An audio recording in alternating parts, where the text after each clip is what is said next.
Hello, welcome to another episode of Thy Truth. Finding your truth with Efemena. I know what it feels like to get overwhelmed. Sometimes you knowingly just give up. You've passed the fight mode. You've passed the flight mode. When you zone out, you're trying to protect your feelings. You're trying to guard your feelings. You don't want to become overwhelmed. You don't want to become depressed. Disconnect yourself from the relationship mentally. You do that because it takes out a lot from you. Imagine being in a situation where your partner keeps hurting you.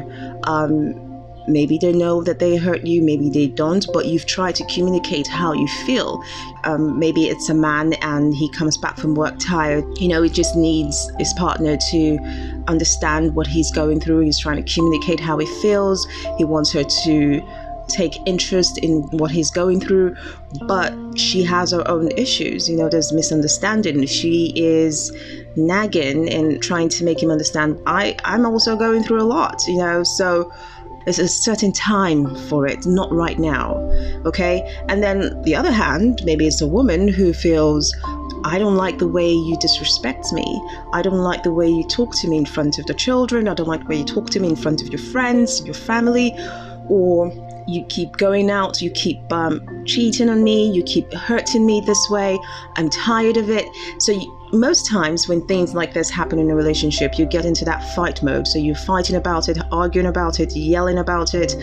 And sometimes you go into the flight mode. So you just avoid the situation. You avoid talking about it. You avoid getting yourself in that place where you don't, you're not happy in that situation. So you just don't want confrontation.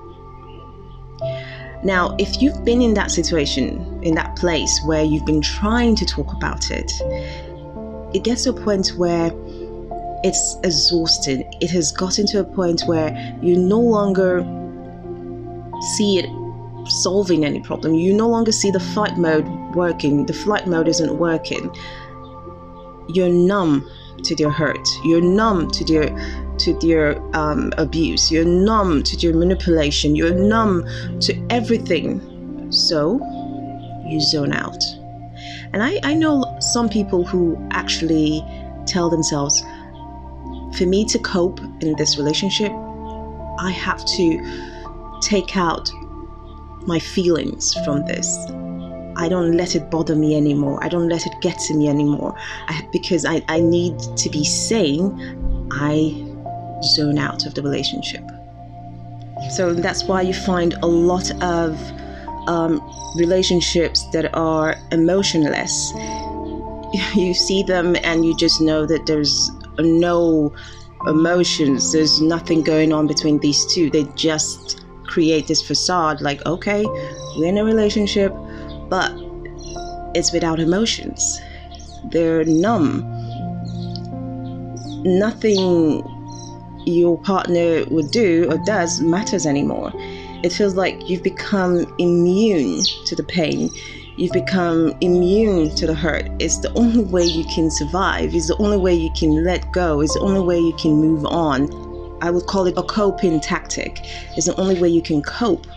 It's what helps the stress or the wahala go away, but only for a certain time. Which brings me to the question, zoning out, does it help? Does it help a relationship? A lot of people use it as a coping tactic to help with the stress, with the problems you're facing.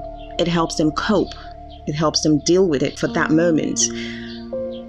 But in the long run, zoning out of a relationship, being numb to what's going on, not talking about it, causes more strain. It makes it difficult to communicate. It makes it difficult to deal with challenges. Your relationship is no longer fun. It's no longer emotionless. There are no emotions. And what is a relationship without emotions? It's like a body without a heart. Nothing is beating. Nothing. It's not alive. So does it help when you zone out? No. In the long run, it doesn't help. And one thing you should understand is that no one will just zone out of a relationship without a reason. There's of course a reason for everything. Maybe the relationship is falling apart and there is no way, they've tried all they could to revive it, but they feel like it's not working. If you want to make that relationship work, there is also no way you can revive it if you keep zoning out, if you keep spacing out. Yes, granted, situations, something happened or things have been happening and you're tired and exhausted, you're unhappy. It's important to understand why your partner is zoning out, okay? If you want to work things out, you need to understand where it's coming from. Is it that they've tried to communicate their feelings to you to no avail? If your partner has mentally blocked you, it's hard. Especially when it comes from a woman, it's harder. So for you to help, for you to make it work, your partner would need to see changes. Words no longer mean anything. Saying, oh, I would work on it, oh, I'm going to do it, I will try my best, I am sorry, those are just words. They mean nothing. So the best way is to have a meaningful conversation. Partner will need to see genuine changes and then rekindle what you have if it's important to you. Once a relationship gets to a phase where one of both partners zone out, I feel giving each other space might be able to fix it. Spend time apart, but still do that in a loving way, not you moving on with someone else or trying to get solace with someone else. It might just give you both a chance to reconnect with your own values and desires, and maybe you can see clearly what's going on and how your actions or inactions are affecting your partner.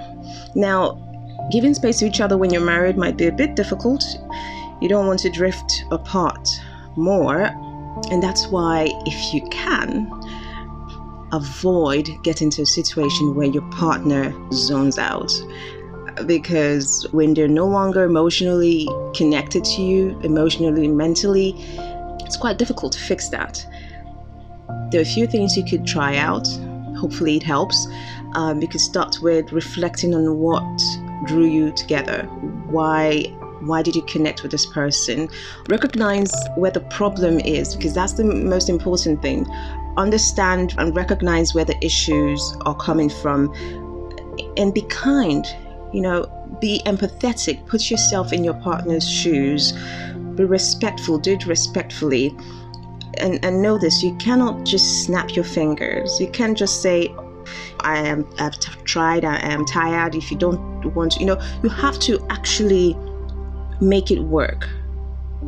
Snapping your finger will not fix a broken relationship.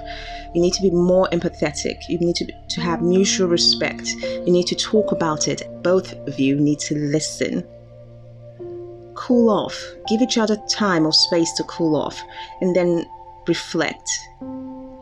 Hopefully you're able to reconnect and move in the right direction. I wish you all the best. Meet you again at another episode of Die True. Finding your truth with Efemena.